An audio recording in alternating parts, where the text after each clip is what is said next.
Welcome to the CADRE Learning Series on Generative AI in STEM teaching and learning.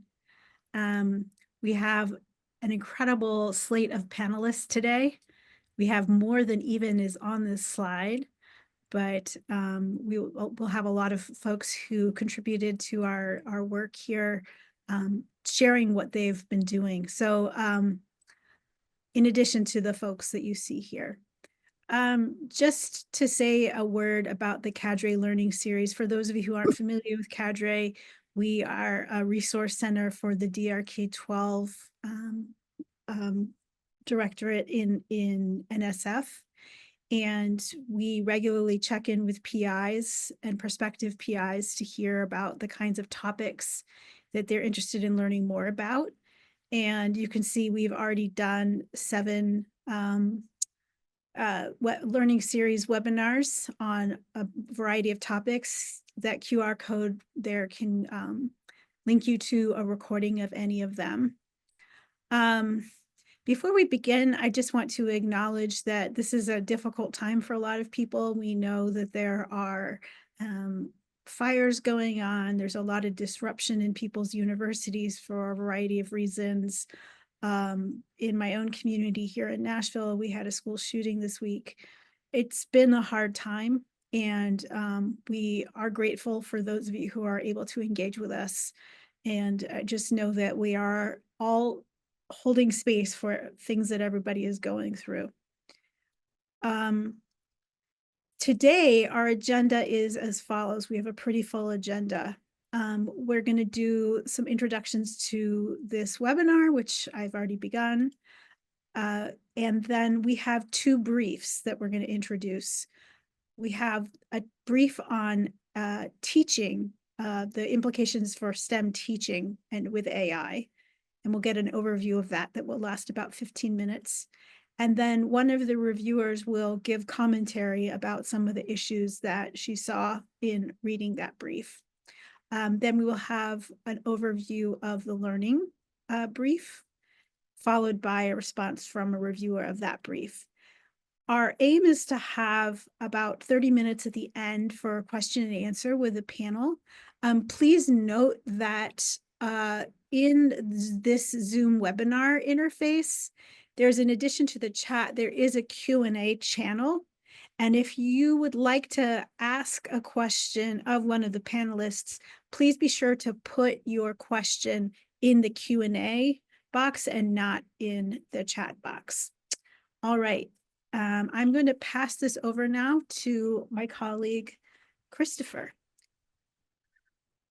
Thank you, Lonnie. Hi, everyone. I'm Christopher Harris from West Ed, and I, along with Eric Wiebe and Shuchi Grover, are part of the steering committee for our series on AI and STEM education. And I'm really pleased to represent us today and pleased to introduce our series on artificial intelligence and STEM education and set the stage for our author presenters today.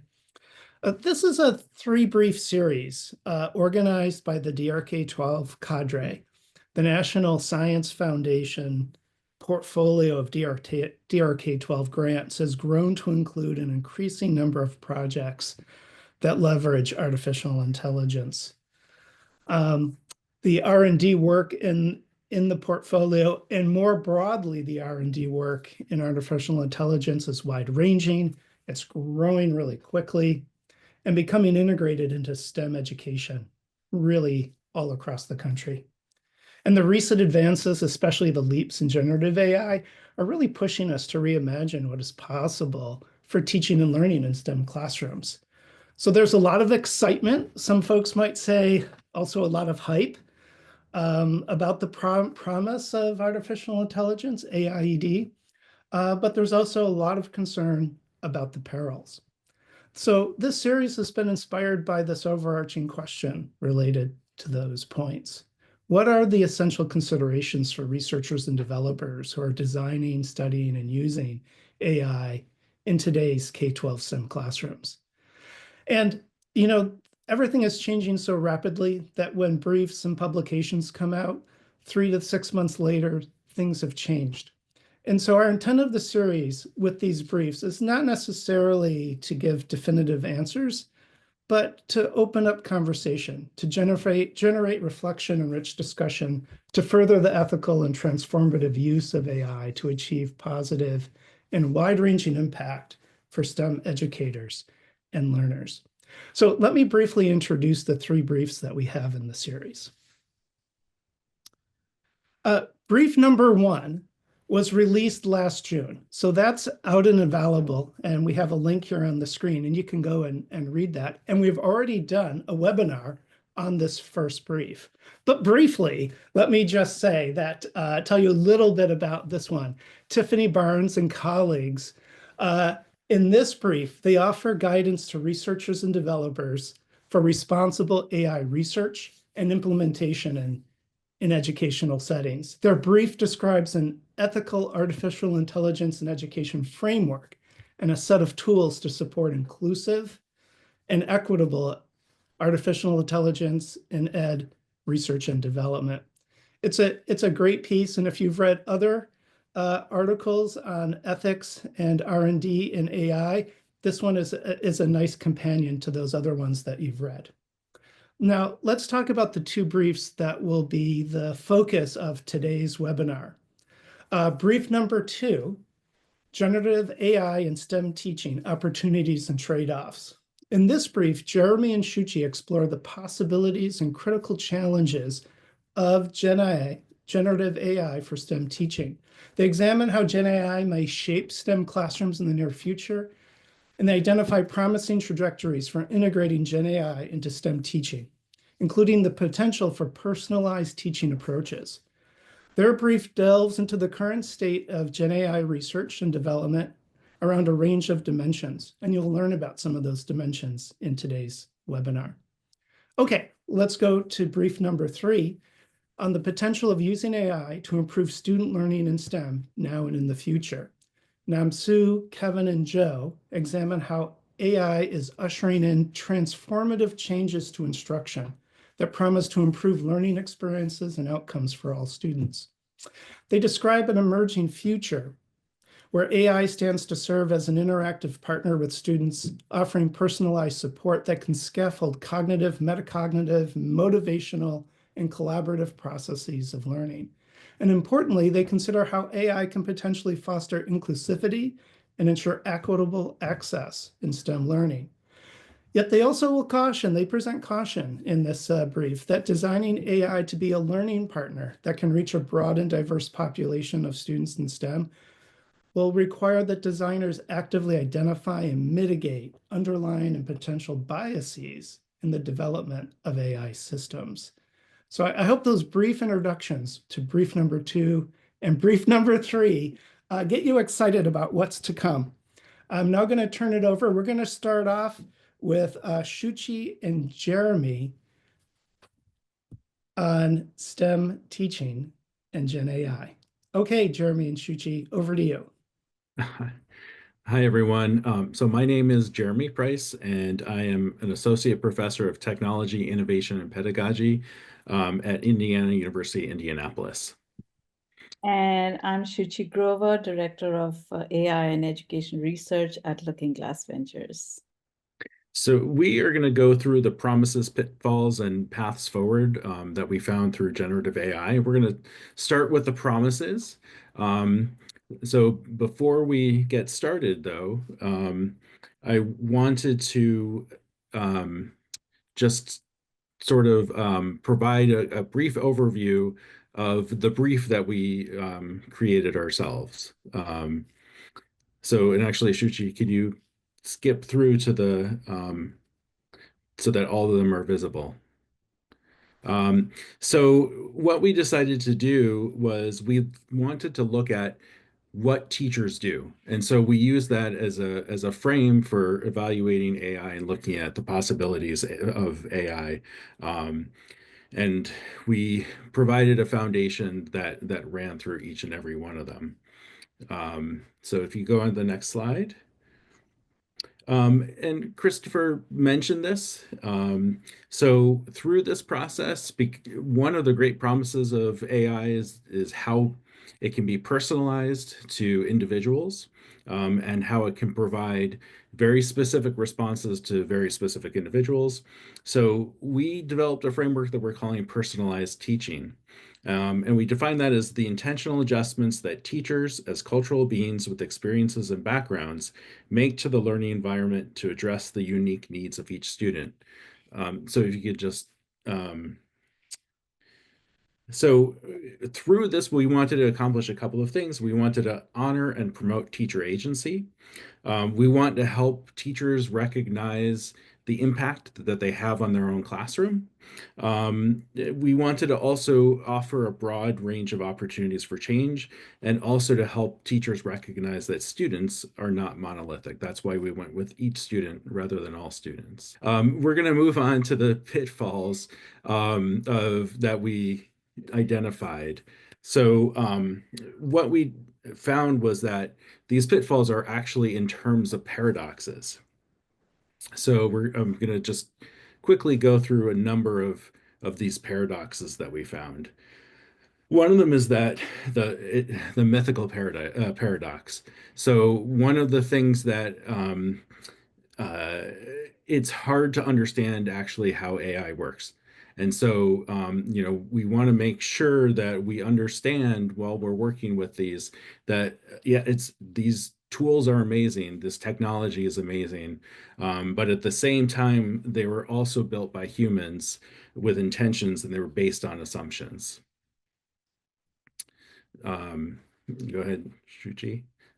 So the next paradox is the productivity paradox. So we found, and we truly believe that one of the great uses of AI is to accomplish some of the repetitive and mundane tasks that teachers have to do every day, um, and and those tasks then will get done more quickly. There's been a number of studies um, on what happens when things are done more efficiently. For example, there's a great study of the microwave oven, and when it was when women started having microwave ovens, it was supposed to make life easier for them. It turns out that they spent more time in the kitchen rather than less. The other thing is that expectations um, of the way things should look are the vacuum cleaner. The vacuum cleaner actually raised expectations of cleanliness in the household. Um, so we can go on to the next paradox. The next paradox is the big data paradox. And, again, one of the, it's amazing that that generative AI can draw on this huge amount of data, this huge amount of information that's gathered from so many different resources. It's one of the things that makes AI wise in a way, and allows you to understand a lot of different things and different perspectives. It's one of the key things that actually makes it useful for education. At the same time, this is often done without permission. It's often from various different cultures, various different content creators. Sometimes it is. The other thing is, because it's so large, it also has a really hard time with what are called edge cases. So these are identities and communities that are sort of outside of the norm a little bit, just a little bit. So AI tends to default to what we would call typical or normal. So the next thing is the distribution paradox. And this is that, again, we believe that generative AI can really have a great impact on STEM teaching. The thing is that those schools and those teachers and the students who may benefit the most from having this amazing technology available to them, they may not have access to it. There's a lot of different reasons why this is. If often in urban environments, when a school is failing, what happens is that that school is given a teacher-proof curriculum, and so no amount of generative AI would be useful for them. All right, and I'm done. Thanks, Jeremy. This time period is too short to sort of really go in depth. We would urge you to really go go into the brief and read all the 5 sections that have been outlined with amazing examples and trajectories for future research. But for now, we'll move on to the paths forward for generative AI in STEM teaching. So these may seem very commonsensical, but really they all need to be kept in our, in our front view mirror as we design. So one is, something that we emphasize throughout the brief, that we must acknowledge the immeasurable importance of teachers. The idea is to support, not supplant, and always center teachers. This should be the mantra.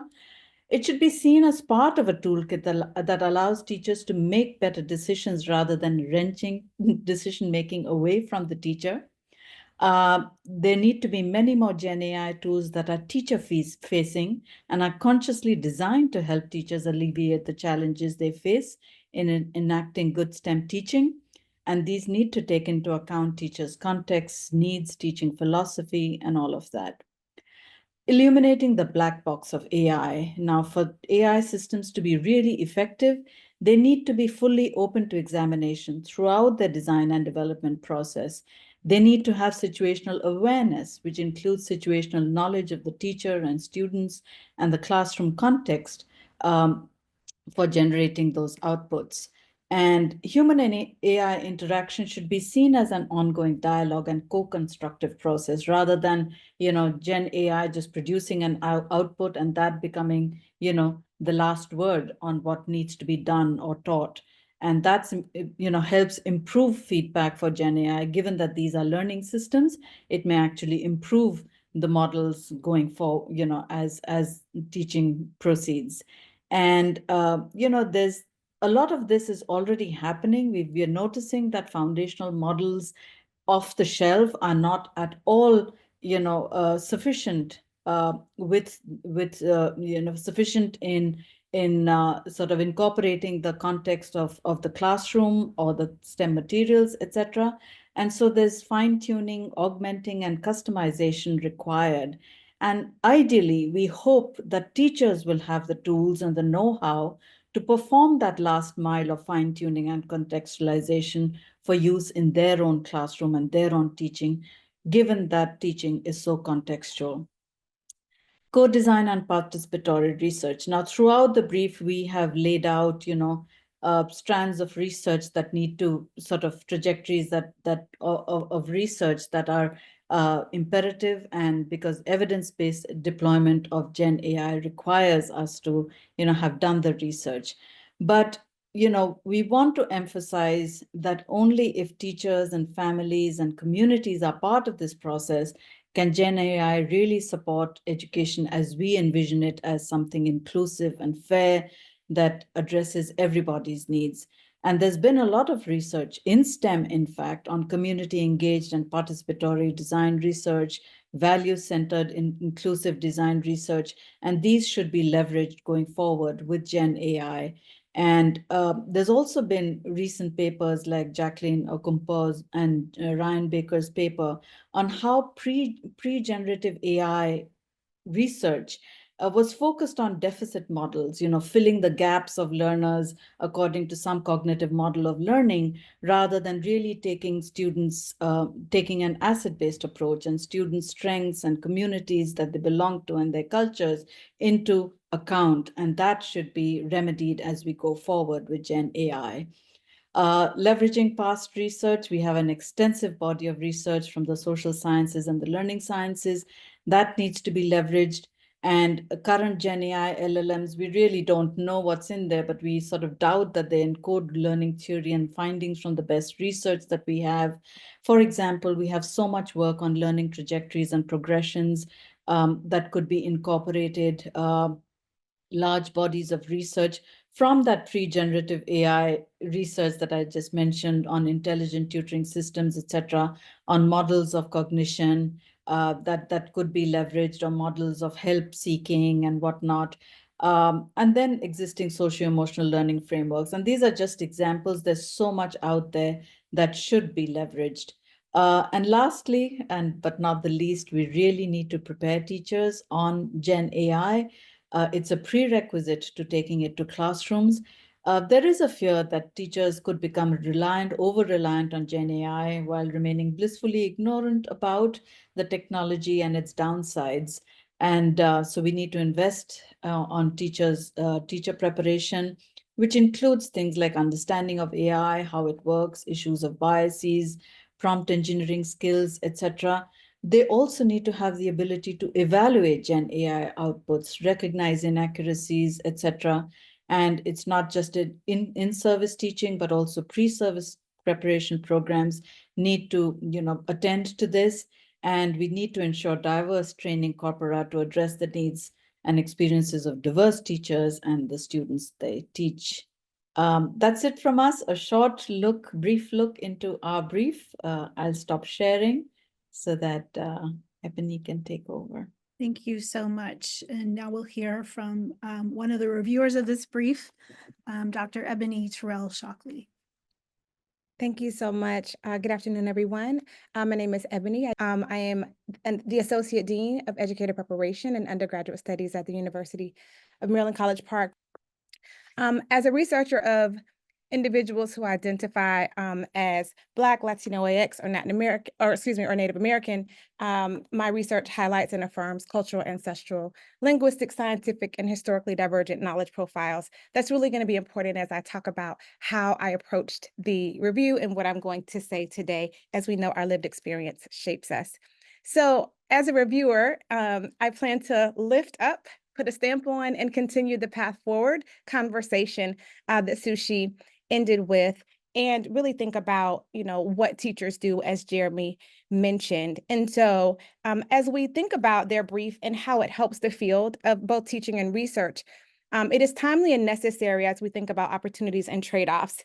So as far as next steps and the potential of AI, I invite us to think about the parts of the brief that we connect with and how we can share those parts with our networks. Because AI is access, it could be a key to equalizing education for many. So think about, how do we share it, provide it, and advertise it in a way, though, that does not exacerbate the digital divide. As the authors touched on in the brief, the distribution paradox is going to be important as we consider the roles of families as contributors, and in many cases, the first teachers, as we can think about early learners and how we can take the content in the brief and disseminate it to those audiences. What I mean by that is those teachers of pre-kindergarten and daycare. We talk a lot about starting at kindergarten, but we know and understand that opportunity gaps often begin sooner. And why is it so important? Because reading and math run everything in early learning, and science happens every other day, maybe. And so to actualize, concretize, and really think about how we can take the content from this brief and disseminate it by sharing it with young learners and getting it into the hands of their teachers and their parents to add to the literature so that they can also be these co-constructors of knowledge and AI, as the authors articulate. And thinking about the benefits of this teacher-facing personalized learning opportunity and how we can distill this information to older audiences, by older, I mean high school, because they are also going to be seeking jobs as they begin to move across the stage soon to graduation, and jobs that are going to be asking for these skills that we're talking about. And so thinking again about how we can consider students, all students, the word all is in the brief quite regularly, and across these racial, linguistic, ethnic, gender profiles in ways that are culturally sustaining, as the authors name again in their brief. So how can we get this content in the hands of teachers, in the hands of early learners, and in the hands of students who are going to be taking a new meaning of college and career ready with what AI offers? And thinking about college and career ready and what AI offers and teachers, we are in a shortage. And so especially in educator preparation, as the authors also describe, I'm thinking about how we can showcase how wonderful being a teacher can be, being a science teacher can be, and the use of AI, I believe, can also do that for us as next steps. So in sum, how can we use our agency to reach this generation? I mentioned early learners and high school students, as well as college students, but I don't want us to forget about our families who are in remote areas as we think about equalizing outcomes. And as a former ESOL biology teacher, also considering our multilingual families, which they mentioned in the brief. I've reviewed it enough, I say our now. Because we have the vision, because the research is here and we're contending to build the research, thinking about how, again, we as advocates, educators, professors, and researchers can distill that knowledge. The last thing that I want us to think about, since we are charged in STEM education and trained to operate in fact and in reason, I invite us to extend an interdisciplinary arm to our colleagues, for example, in literacy, to think about getting access to content that has been removed, to erase the history of many, as well as our colleagues in history and social studies to support civic education and initiatives to aid in some of the misinformation that continues to spread. So again, appreciating the Learning Series webinar and the opportunity to be a part of the review and moving us forward in a way that operates and moves us in fact and in reason for a culturally sustaining AI cadre of information. Thank you so much. Thank you so much for your comments. Again, just a reminder, you can put your questions in the Q&A while we go through the presentations if you have something that relates to the first brief or the first reviewer comments, and you don't want to forget it. Okay. For the next brief, we have about student learning. We have Namsu Shin and Kevin Howdick. Hello, everyone. My name is Namsu Shin, the faculty members at Create for STEM Institute and Michigan State University. And maybe Kevin, do you want to introduce now? Yep. Hi, everyone. I'm Kevin Howdick. I'm an associate professor at Michigan State University with Namsu and Joe. And Joe was here. He had to step out to catch a flight, so he's an important contributor to this brief. Thank you. So the Kevin Howdick and Joe Kretschek and I, we prepared this, we wrote this, the CADRE brief titled The Potential of Learning AI to Improve Student Learning in STEM Now and in the Future. Next. So our topic, as I mentioned before, we emphasized that our brief topic is student learning, use AI in STEM education. AI has been introduced to improve the student learning experience and outcomes to targeting the transforming teaching and learning because the unique characteristic of the AI, such as interactive communication capability, human-like text interacting with the student and educator, also can provide personalized support, like real-time personalized feedback to support the individual student progress. And the customized learning can by providing adaptive learning materials to meet the individual student need. However, while AI offers a potential, we as the educators, we have to be very careful to integrate this AI into the K-12 STEM education to effectively and efficiently to support the student learning. Next.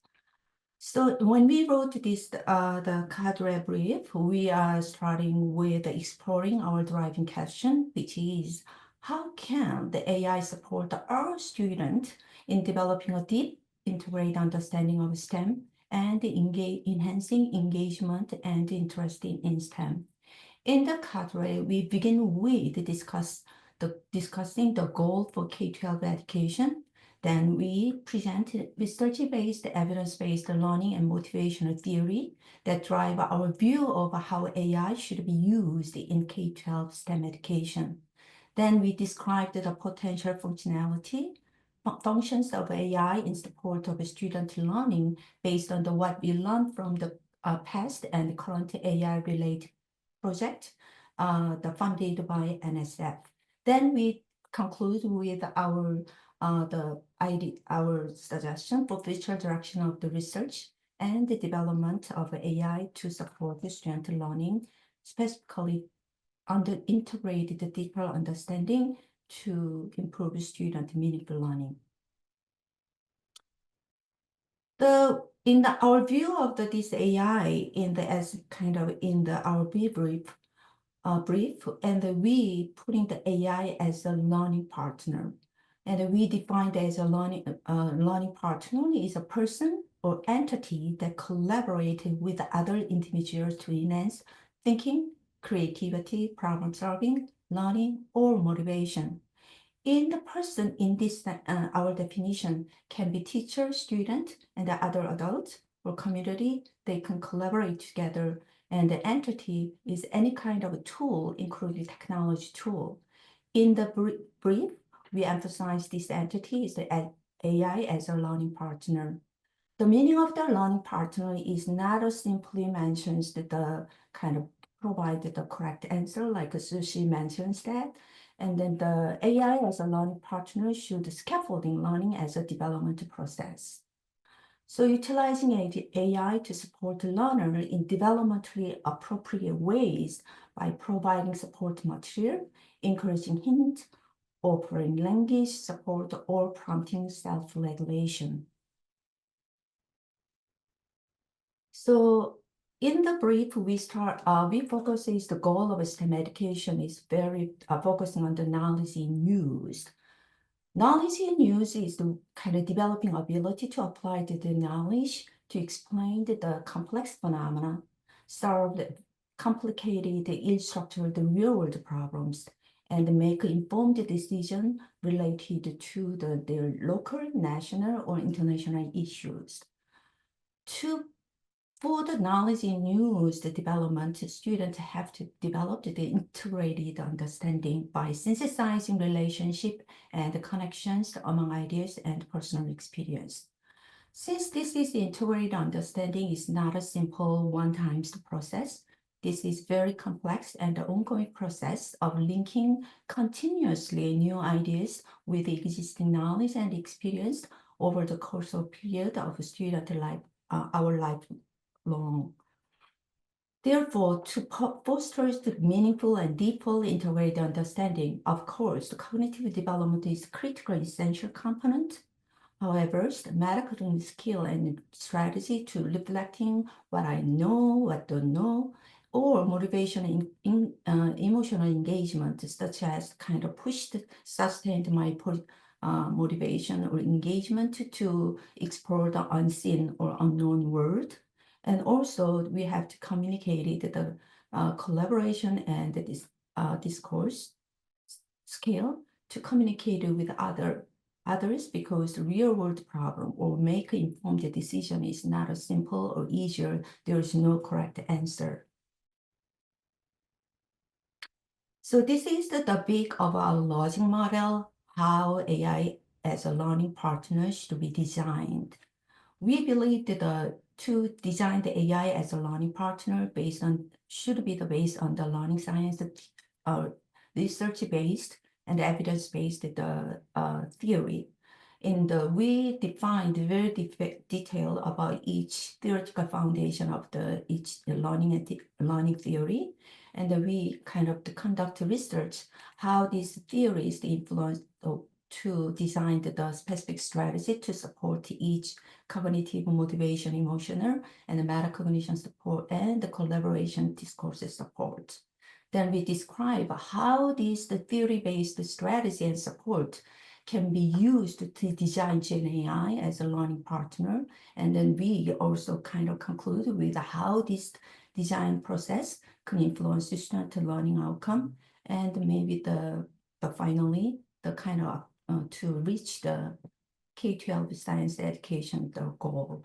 In the theoretical foundation and through our AI or STEM education and the brief, we emphasize the theory of distributed cognition and cultural foundation of learning. Distributed cognition is the work collaboratively across the individual, tool, and the environment, and share and shape the knowledge between humans and their tool. Another emphasis of our AI, the brief, is cultural foundation learning. Cultures, home and community, and cultural resources really important to create the learning environment. This is the big overviews we defined very clearly in our brief. So based on our theory and then the teacher section in AI, they also emphasize the personalized learning. And then we see the AI as a learning partner to support the personalized learning. Now is how we can make this kind of AI as a learning partner tool to support personalized learning. We believe we have to, based on the learning and proven learning theory. Personalized learning is the learning context and material based on the individual learner's need and provide guidance or support in a timely manner. This is based on the cultural background and of the cultural of the learning. And the distributed intelligence, as I mentioned before in the slides, is to emphasize the interaction between internal cognitive process and external resources. Think about when we using the modeling tool, whether that is the analog tool or digital tool. And then when students build up their own model, they not only they represent their ideas, while they building the model, they also enhance their deeper understanding and then realize what they know and what they didn't know. And then they push their internal motivation to search the unknown or kind of new knowledge to build the better model. Also, these external resources as a modeling tool can be a collaboration tool by working within a group. And so they critique and then they can accept or resolve their conflict differences between among their ideas to develop the better group model. So since the AI introduced in the science STEM education in K-12 or K-12 STEM education, we learned a lot. But also we realized some limitation of the current AI approach. For example, we developed the adaptive learning systems to provide the individual need to realize personalized learning. However, because of technology limit, we give the predefined or programmatic responses or path to guide the student using limited data about the learner to make predictions. Now is emerging new generative AI is to introduce us.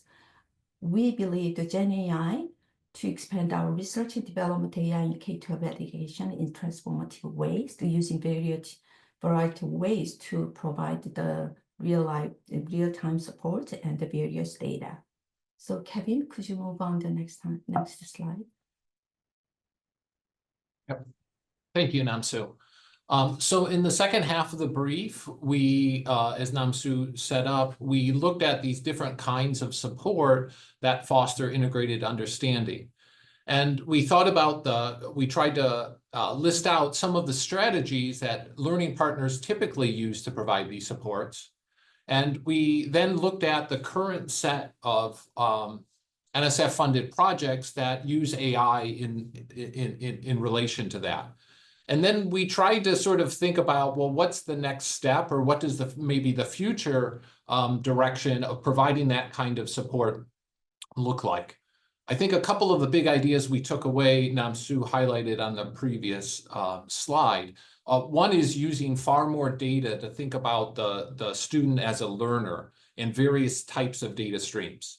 And then secondly, I think another big message here is thinking about multi-agent type systems. So providing multiple types of support at appropriate times.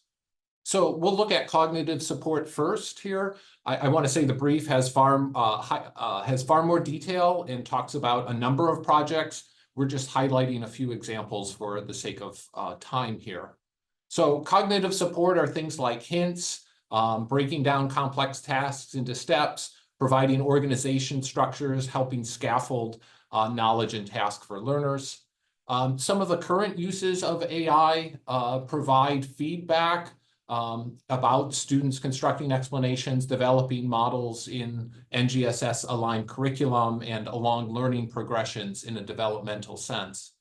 Another project used virtual reality and embodied AI to actually help skill training of nurses to sort of make sure they get practice and better at the skills they would need to perform in their career.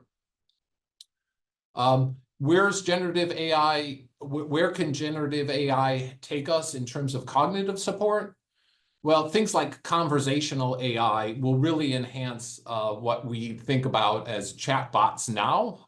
Conversational AI can have more authentic, natural-like conversations with students, be more contextual to the problem, and even more interactive maybe between learner and AI as a learning partner. We can also think about customization of the difficulty levels, so or using embodied agents in simulations, games, and augmented realities. So really being able to fine-tune the difficulty and the supports and scaffolds in a simulation or in an augmented reality environment by the use of a Gen AI agent. So what does metacognitive support look like? So these would be strategies like prompting self-reflection, having students think about their own learning strategies, providing reminders or checklists to ensure learners have reviewed their work after they've submitted something. One project that highlights this is a current project that uses AI to classify problem-solving skills that students use when solving physics problems, and then providing feedback about their problem-solving strategy back to those students. And here's where a potential use of generative AI could rely on far more data about how students are interacting with systems and the problem, for example, tracking using eye tracking data and heterogeneous data, learning activity data, that is log files, to know more about the students maybe and the supports they need in real time. What kind of motivational and emotional supports can we imagine? So these would be things like linking content and tasks to community issues or student interest to make them more engaging to a student. Offering students a variety of topics or activities to choose from to increase their own motivation when they sort of choose their own topic.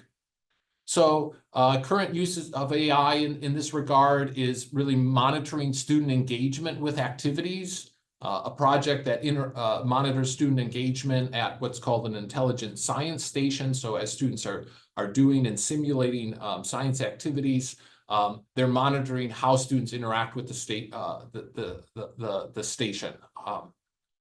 And then another project uses sort of suggested materials or suggested follow-up materials in a specific curriculum, and then measures whether those suggested materials actually affect student interest in STEM, further STEM careers. And so this here, we see really, the promise here is real fine-tuned customization about both content to increase engagement and motivation. You can imagine having a structure of a lesson where Gen AI produces very similar lessons, but in different contexts based on student interests and what it knows about in previous interactions with the student. So more so than just student interest, but using information about how the student has got to the path, how they've done, as well as historical interactions in the system. Thank you, Kevin. Thank you. so much, Sue, too. We appreciate it. And we are going to turn it over to Dr. Roy P., who is the reviewer for this brief. First of all, thanks very much for our speakers for their extremely provocative brief, and I think everyone will find both of these briefs quite useful. Today, I only have a few remarks in order to spur some discussion in our panel. First of all, I want to thank our authors for their four-part schema. I thought it was an extremely useful divide and conquer approach to working on the different facets of the ways in which generative AI could serve as a learning partner.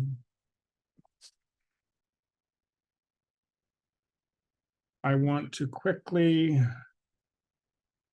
remind you of the orienting questions that they raise, because I think they're both quite fundamental. What role can AI play in supporting learners in developing STEM integrated understanding? Very important work there, an emphasis on integrated, building on the National Academy of Sciences report, and enhancing three things: their engagement and interest in STEM to solve complex or ill-structured problems, to make sense of compelling and challenging phenomena, and to make informed decisions. Each of these are vital. They also ask, how can STEM educators leverage AI as a learning partner for students to maximize, as we just saw, their cognitive and metacognitive skills, their motivation and emotional engagement, and their opportunities to effectively collaborate. I want to quickly give a backdrop on this notion of distributed intelligence, and then we'll raise several key concerns. So first of all, half a lifetime ago, this guy on the screen wrote this paper in '88 in this chapter called Distributed Intelligence. And the idea here is, first of all, that our mind rarely works alone. All you have to do is look around you to see that we aspire to efficiency in distributing intelligence across people, the environment, our external symbolic representations, tools and artifacts to cope with the complexity of activities we often call mental. For a very homey example, think of your use of a pencil and paper. I'd like to encourage everyone to now mentally multiply 346 times 583 in their heads and give me the answer. We need that distributed intelligence. And so through processes of design and invention, we load intelligence into physical designed artifacts and objects like diagrams, models, and plans, and now large language models. We exploit the intelligence from these objects when we use them instrumentally. And it's important to acknowledge that once such intelligence is designed into the affordance properties of artifacts, it both guides and constrains the likely contributions of that artifact to how we engage with distributed intelligence and activity. Why does this matter? It matters immensely historically because culturally valued designs for distributed intelligence where a learner participates to achieve a specific goal will change throughout history. A few dominant examples: imagine the changes in the math curricula when you had to use Roman numerals. After Descartes invents graphing, slopes didn't exist until then, for example, with slide rules that I grew up with, manipulatives, with graphing calculators, and today with generative AI. So whatever we find as learning scientists about how the dynamics of distributed intelligence work in our learning and education, we are still faced with this vital values question of our educational aims. Whether they're to foster intelligence that's executed solo, is tool-aided, or is collaborative, or in what combination for what content, domains, and activities. Seems we're at a point in cultural history where these issues of tool-aided, socially shared cognition must be examined and debated on empirical grounds. What designs of distributed intelligence are effective to what ends? And what are our assumptions about the patterns of distributed intelligence in society? For example, ubiquitous access to generative AI into which students must enter and productively use what they've learned. So 3 points I want to raise before we move into our panel. A few concerns. The first is a learning partner without a theory of mind. The second is the when and why of fading of AI scaffolding. And the third is the policy environment today, which is both contra DEI and AI anti-regulatory. So on theory of mind, many of you no doubt know that we have as humans this distinct cognitive ability to understand that other people have their own thoughts, beliefs, desires, and emotions that may be different from your own, allowing you to predict and explain others' behaviors based on these mental states. Teachers have a distinct advantage over generative AI in being human and designed by evolution and nature to have a theory of mind about their fellow humans. Generative AI distinctly does not, leading to all manner of limitation. The worry here is that a generative AI's lack of theory of mind is especially concerning for the role of the cultural foundations of learning and education and prospects for bias and inequity in responding to learner differences. And then we have this very big issue of scaffolding, again, about which I and many colleagues here have written. Just to remind you, scaffolding is both a structure and a process. It's guided in its specific form by tacit assessment of a learner's independent capabilities and needs and mounted temporarily on the learner's behalf until he or she can self-sufficiently produce the behavior in his or her own. If it never fades, it's distributed intelligence. It's not scaffolding. So our priority here for generative AI in education is to attend more centrally to these issues of the when and why of the fading of AI scaffolding in learning and teaching. It is a simple empirical fact that we cannot assume pervasive access for all learners and teachers to generative AI platforms. In addition to their costs, we all know that the cloud goes down, and with it, the generative AI that depends on its uses. And finally, education and science policy. Coping with the federal policy environment today is an immensely challenging thing for researchers concerned with these very important topics of diversity, equity, and inclusion in education. There is also, thank you to the oligarchs, a tremendous adversity to have AI regulations on safety and risks.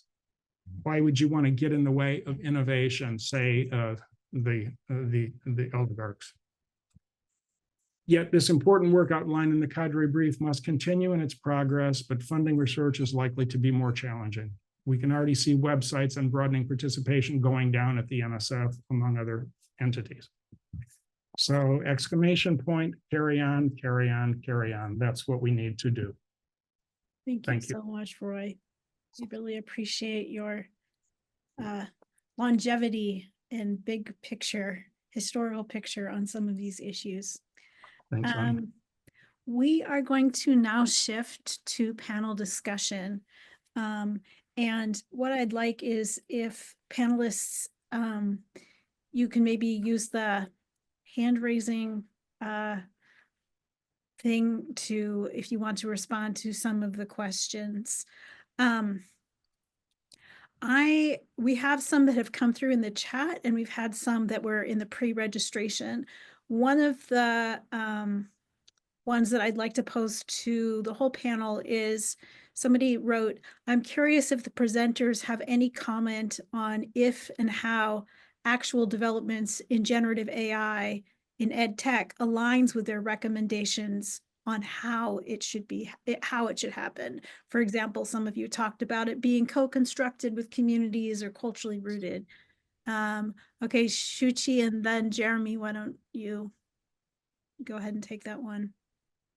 So I'll just give a very quick response. I don't think what we are recommending in these briefs is really happening right now. We already see a bunch of tools that have been released into the market. We don't know what sort of learning sciences evidence they have sort of incorporated into their offerings. One example is, for example, this Alpha School, which is completely AI driven, etc. You go to their website, you don't know what those systems are. Those are closed systems, unlike what we produce in research, which is mostly open for everybody to see what we've done, what sort of training the models have gone through, etc. So that is why I think what we've sort of recommended is a call to action.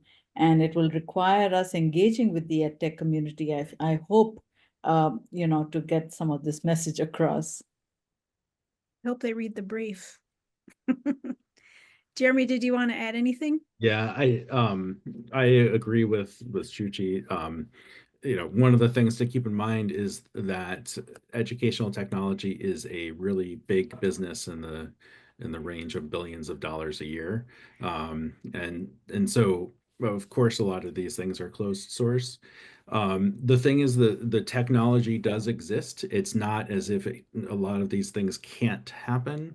And Namsu mentioned the use of retrieval augmented generation, RAG, where you can actually, one of the things that my team is doing is working with families, working with teachers to understand the cultural contexts, and they're helping us encode that into a database, and the AI can draw on that database.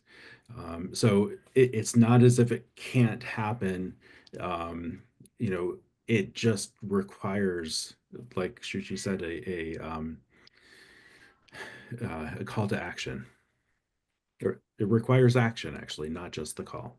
Thank you. Thank you, Jeremy. And there was a question that was in the Q&A box about what a RAG system was, and Namsu answered that, and Jeremy just also stated it just to make sure that everybody caught that.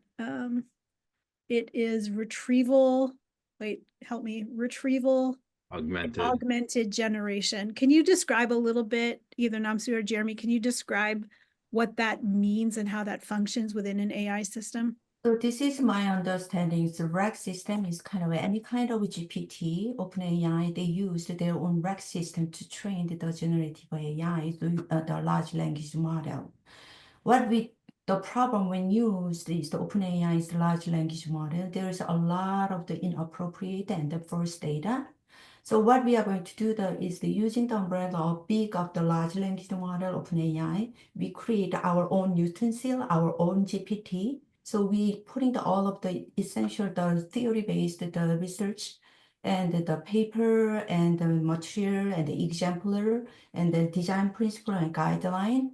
So our rack systems only use that information. Of course, rack system go out to the kind of using some kind of large language model, big data set, such as the grammatical error or kind of misspelling, but we don't need to train it because the outside already that. But so we trained based on our learning theory in this rack system. So when we score the student responses, we guided the rack system only use the content to score the student responses. And plus, in the rack system, so this is some of cheating and there's some problem. And then we trained the rack system, don't give the direct answer. And then we kind of tried provide some design principle and guideline how to scaffolding student instead of giving the correct answer. So when we provide the feedback after scoring, and then when we generate the Gen AI provided the feedback generation of the feedback sentence, and then we specifically refrained, don't give the correct answer.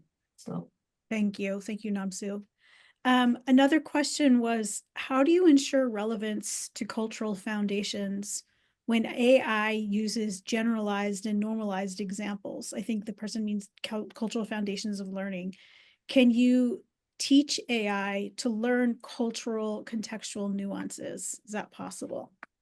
Jeremy, do you want to, you're nodding, you didn't raise your hand, but I see you nodding. Do you want to add? Well, again, the technology is there. And that's the problem with the quote unquote edge cases. Another research project that I did is I asked different chatbots to tell me stories of learning, and had people code them according to what they thought that the people's identities were, and it is very much a normalized, everything is normalized. You can even test this with image generation. And so, what it is, it's actually in a way limiting the amount of information that the AI works with. It's about focusing on very specific things. The RAG model is a really good way Okay. I'll get to that. I'll get to the question about normalized in just a second. So the RAG model is one way. Also, I think Kevin brought up the idea of agents. What you can do is you can have different AIs talk to each other. In terms of the historical factor here, the Society of Mind, which I think it comes from like the 70s or the 80s. You can have these different AI agents talk to each other and check them. Are you actually talking about the students who are in this classroom, or are you talking about this particular community that you're supposed to be talking about? Normalized. So what I mean by normalized or normal or typical, here in the United States, because also we produce pretty much more information than any other country in the world. Typically what that means is white, male, heterosexual, gender conforming, English speaking, like you're from Indiana, like I am. So those kind of able-bodied, thin, like you name it, like just look through some typical advertisements and that's what you'll see. So that's what I mean by normalized. Thank you, Jeremy. Did anyone else want to add on to that? So in addition to, in addition to Jeremy's comment is kind of our GenAI like really can be happen. So one of the recently we got the funded project for Department of Education. And one of the key idea about is that we are going to targeting the Alabama school district. So in our GPT, we putting all of information, Alabama state standard and the Alabama background and the score. Then the AI already knows the geographical and the cultural, the understanding. So when we generated some kind of contextualized the curriculum to revise the existing one, that is provided, this is some kind of suggestion you can use. So we think it's the teacher also can use that kind of a tool to revise or customize their instructional materials too. Thank you. Another question comes from Kathy Benson, and she says, in terms of cognitive development, what is known about the parameters that help students learn new content versus fostering over-reliance on the technology? Sure, maybe I can give a thought about that. And I think that's a great question. I think maybe that I don't know that there's a whole lot known in terms of scaffolding AI. And I think maybe that was maybe what Roy's comment is. And one of the future directions in our brief is when to scaffold, what to scaffold in terms of the cognitive, metacognitive, and engagement support, and then when to fade that. When are the appropriate times to do that? So if you want scaffolding, it's got to go away, as Roy pointed out, or we can think about this as a tool that never goes away and it just becomes another tool in the toolkit. I think those are very interesting questions, but probably different design purposes. And so I think that's a fundamental, maybe two different ways to think of that. Yeah, Shuchi, go ahead. So I don't have exact details because I haven't read the paper, but there was a recent paper that came out on research with university students on metacognitive laziness as a result of using generative AI. And from what I recall, from the abstract, I think they had used measures like self-regulation, etc., which has already, there are already these kinds of measures you have from prior education research, and applying those in these contexts to see how students, I don't know if that's exactly along the lines of what you're asking, but it's in that zone of over-reliance or the downsides, for example, of using generative AI is to employ some of these kinds of measures. And I'm just trying to look at a link to that paper. It was Dragan Gazovich's group. I think it's here. Thank you, Shuchi. And somebody has asked if you have any resources you've mentioned, if you're able to share them in the chat. I think our participants would be grateful. There's an anonymous attendee who asked a question that sort of talks across the two briefs. So they ask, how do these examples of AI as a learning partner reflect the earlier point in the first brief about the importance of centering teachers? Are these ideas compatible, or is this another paradox we need to add to the list of paradoxes? I want to hear what the learning people say. Yeah, that's a great question, and we just didn't have time to get there given the limitations of the webinar. So I think a point we tried to make strongly in our brief is I think aligns perfectly with what Shuchi and Jeremy were saying. We see these learning partners as supportive of the work teachers do, not replacing or supplanting teachers in the classroom. So we still think teachers have to have the central role in the classroom. They have far more experience and contextualized knowledge, both of not only their communities, but also their students. And they should be involved, centrally involved in all aspects of that STEM education. But we are viewing these AI agents as powerful learning partners for when teachers can't be there with each student at all times. Did anyone from the other brief want to add some thoughts about these connections? I did. Shuchi, I don't know if you want to, but I see Ebony unmuting herself a couple of times. I don't know. Okay. Go ahead. I'm going to take, I want to go back 2 questions when you finish this, but please Perfect. answer this one.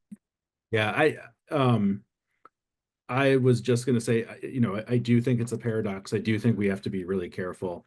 One of the things that I've seen for a long time is, let me say that one of the reasons I'm concerned about putting too much emphasis on individualized teaching, because it could lead potentially to sort of atomizing the classroom. And like, the education should be a social experience, and we just want to make sure that we provide that kind of social opportunity. One of the ways that it could happen with technology. It also could happen with teachers. It doesn't always happen with teachers, but hopefully it will. I can share a little bit more a different perspective. I think when you look at the evolution of the pre-generative AI in education, it started with being very learner-centered, just one-on-one tutoring was the goal. And over time, there was this recognition of that we have to attend to, or we would benefit from building systems where the teacher is also involved. And so it sort of evolved into developing dashboards, etc., that give teachers feedback on what's happening in the classroom, so that then teachers can sort of a classroom orchestration that is guided by AI dashboards.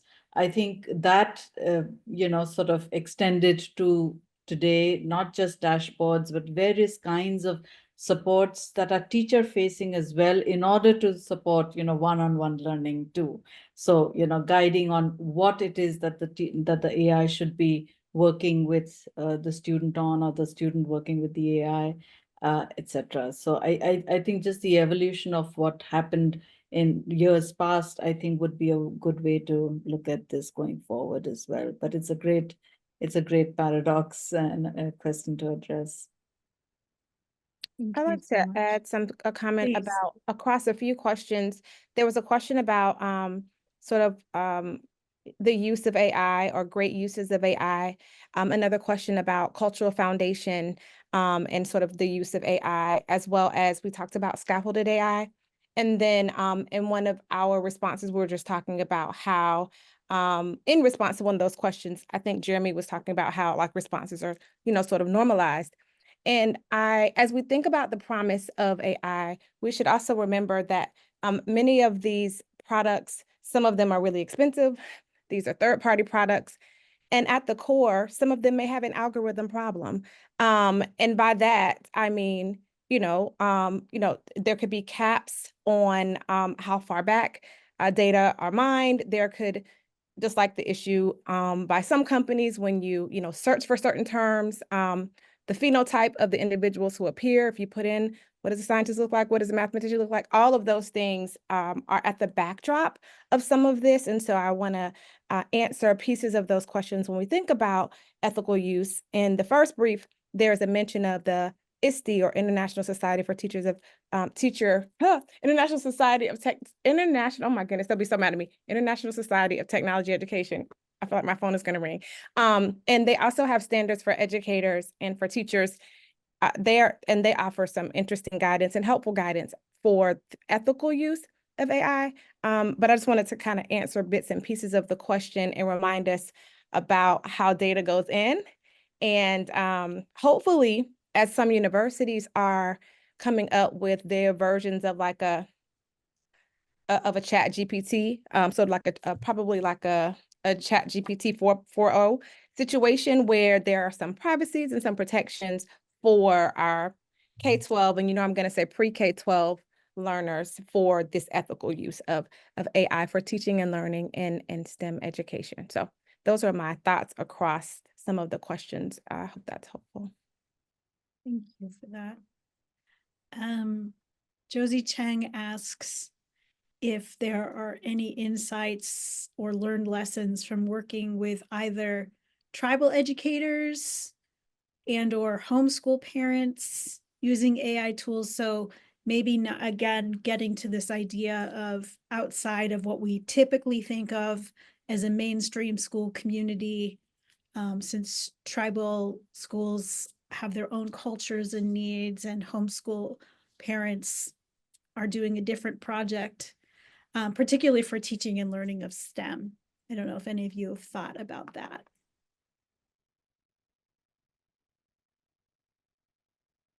I can jump in here. I'm a part of this network. It's called the Ancestral Computing Network, and we work with various tribal nations and First Nations. We say all points. So northern points, southern points, east and west. And so doing that work has led us to a little bit about what I said earlier, that these sort of multiple data points are important before something is okay. So you can ask the same question, just like you would do if you're fact checking, to some of the different generative AI options, to then say, okay, right, here is one that we believe is solid or good or adequate or accurate, or that reflects the values that we believe established or hold true to. So that's just a little bit of that work that we're finding with the Ancestral Computing Network. Could you put some information maybe in the chat about that network? Because that might be of interest. Go ahead, Jeremy. Yeah, and just to build on what Ebony was saying, so I don't have any direct experience, but it's something that I put a lot of thought into. The other piece of it, like, that idea is called data sovereignty. So who owns the data and how is it controlled? And so, one of the things, again, that my team and I have thought through is making sure that there's a dashboard for people who contribute data, so that they can see how the data has been, sort of incorporated into the database, but then also have the option of taking it out. If they decide that they don't want that information in there.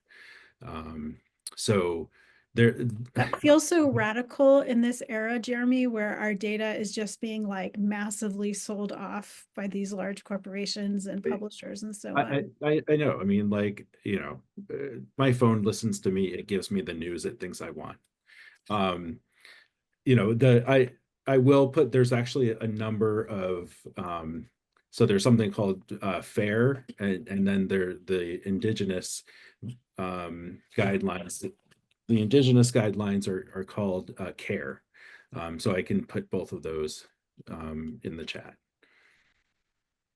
Thank you for that. Yeah, the more resources we can share, I think that is something that our attendees will really appreciate.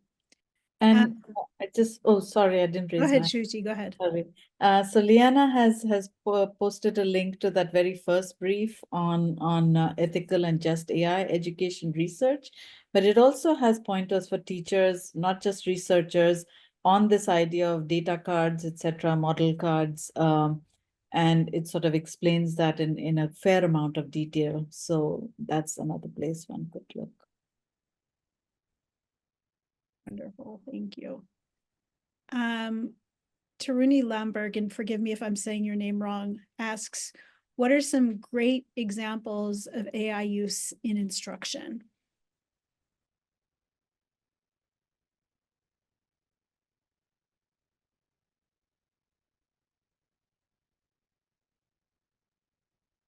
Go for it, Shuchi. So I think there are several. I think from research, we have some wonderful ideas. We don't know how well they'll scale, but from pre-generative AI research as well as ongoing generative AI and education research, I'll just touch on one area that hasn't come up so far. It's on assessments. Given that it's one of those tasks of teachers that's very time consuming. Teachers, if you want to give formative feedback to students and it's sort of long form, argumentation kind of essays, responses that students have given in a science activity or whatever, I think there are some very good tools, generative AI tools that are sort of trained on these kinds of chain of thought or RAG, so specifically guiding the AI to provide the responses to grade and provide feedback to students. And there's been some great ongoing past and ongoing research on assessment, so on the use of AI for assessments. Yeah, assessment seems like one of those places it's between student learning and teacher work that has some opportunities to reduce teacher workload and provide students with timely feedback, but also really subject to some of these concerns that we're raising about the ethics and normativity and so on. So it seems like an interesting arena to explore. An anonymous attendee asks us, do you have any recommendations for current tools available that provide the kind of flexibility mentioned or more transparency in building Gen AI tools? I don't know if that applies to what you just shared, Jeremy, with the dashboard and. Yeah, so one of the issues, so most AI applications are built on large language models or small language models. So these, especially like the large language models, they're huge undertakings. Shuchi had mentioned, the idea of a black box. Even the designers of these large language models aren't exactly sure how they work. The other thing is that there was a comment about using the environmental considerations as a way to keep students from being over reliant on generative AI. I thought that was actually really good. Just remind them how much energy it takes. It's the development and the running of these large language models, which have billions of pieces of information that all interact with each other to give us, that the AI application uses to create its response. That's what uses the energy. There are a few of those large language models that are open source, but it doesn't mean a lot because nobody knows how it works really. There's a bunch that are free. There are also websites. I will have to look it up and put it in the chat that allow you to sort of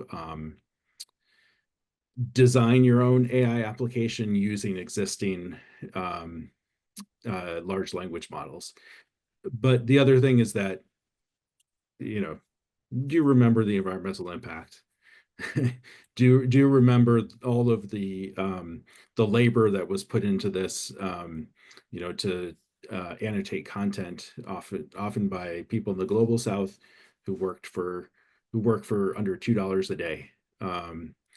So these are all considerations that we have to think about. I think about it, and I don't always act on it. So just say that too. Thank you, Jeremy. I'm going to interject one of the questions that came up from our registrants, even though it hasn't popped up in the Q&A box, because I haven't heard us touch on it yet.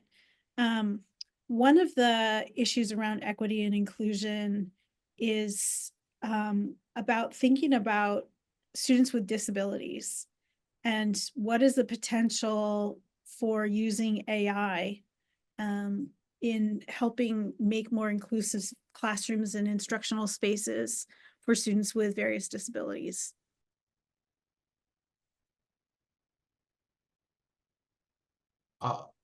Sure, maybe I can have a thought about that. So I'll view this maybe as a bit of promise or optimistically, right? So a lot of the newer AI models can take, again, very heterogeneous data and different kinds of input, whether that's written text, whether that's voice, or whether that's drawing, and make sense of it, evaluate it in some way, and respond in a user's preference. So, if a student wants to hear the response versus get an image back.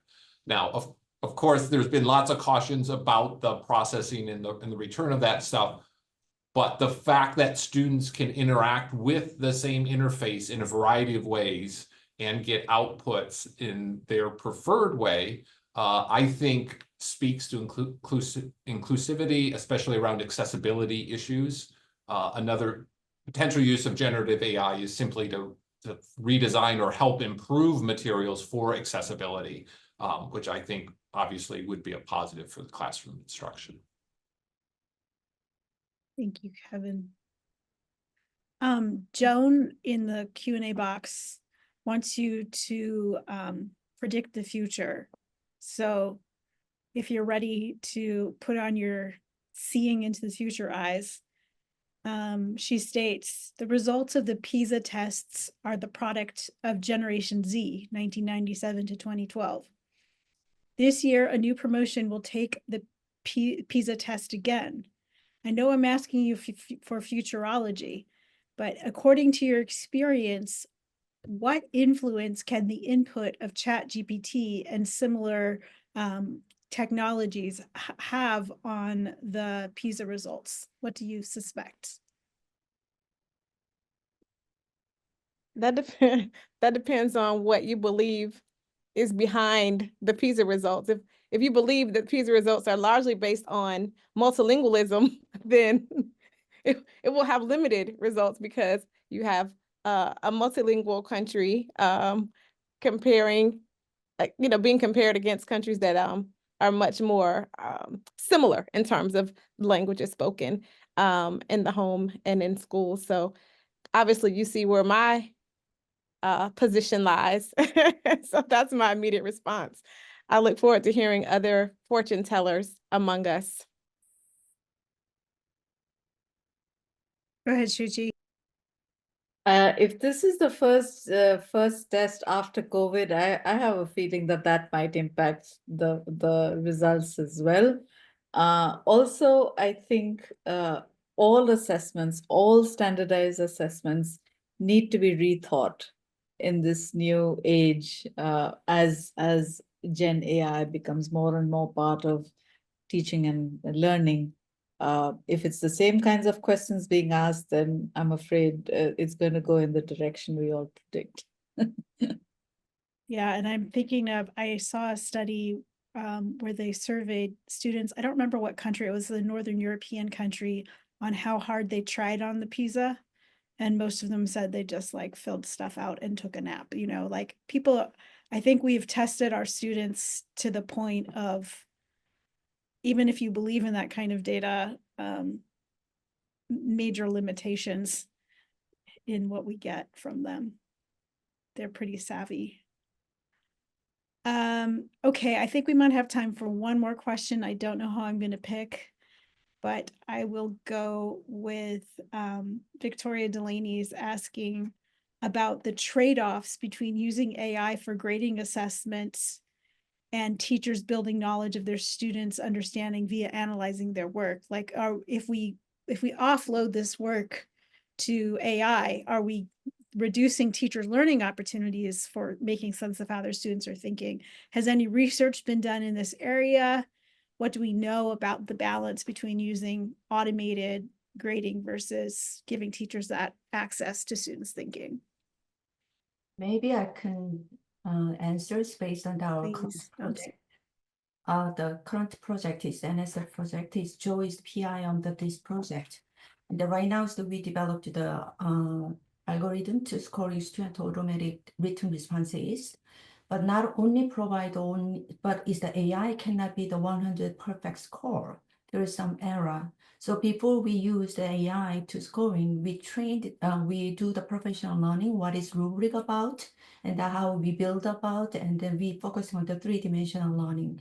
Then when we provide the response, we ask the teacher first to look at it based on their rubric, whether they agree that this AI is the scoring or not. So instead of directly go to the automatic scoring to the student or finalized, we always ask teacher to review the student scoring, and then there is some possibility. We tried to improve the possibility to revision about the kind of, they can revise whether they are going to use the AI score or teacher score. So that is our strategy to provide student pedagogical learning, pedagogical teaching learning, PCK, for teacher to use in automatic AI scores. All right. Well, this has been a very, I would say, generative conversation, if you'll forgive the pun. I do feel like I learned a lot, and a lot of really interesting issues and questions were raised. Just as a reminder, all registered participants will get a link to this recording, and we will also consolidate all the resources and so on that everybody has shared in the chat. I don't know if any of you has a parting thought, a last thought that you would like to a plea with the field to do to take this knowledge in some way or another. Keep writing these great briefs. Yeah, and thank you again to Eric and Christopher for their leadership in putting these writing teams together, and I'm looking forward to having them available for our DRK-12 community. I think that they provide an excellent resource and summary for folks who want to do research in these domains and keep contributing to our knowledge. So thank you, everybody. Have a good rest of your day. Thank you to all of our panelists, our reviewers. It was so great having you all here, sharing your expertise and insights. And thank you, Lani. All right. Thank you, everybody.